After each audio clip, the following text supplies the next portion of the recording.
انتہائی افسوسناک واقعہ آج پیش آیا۔ توڑغر کے علاقے کنڈر حسن زئی میں آج ایک دل دہلا دینے والا واقعہ پیش آیا۔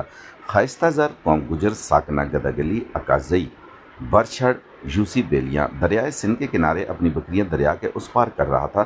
تقریباً دن 2 بجے جب وہ کشتی کے ذریعے دریا پار کر چکا تو وضو کر کے واپس جا ہی رہا تھا کہ اچانک اس کا پاؤں پھسل گیا اور تیز پانی کی موجوں کی نظر ہو گیا۔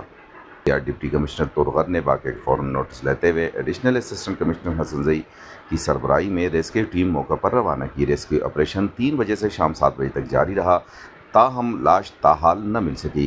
آپریشن کل دوبارہ جاری رکھا جائے گا۔ ضلعی انتظامیہ توڑغر نے کہا ہے کہ ہم لواحقین کے ساتھ اس غم میں برابر کے شریک ہیں۔ عوام الناس سے درخواست ہے کہ دریا میں نہاتے ہوئے خطرناک سرگرمیوں سے اجتناب کریں۔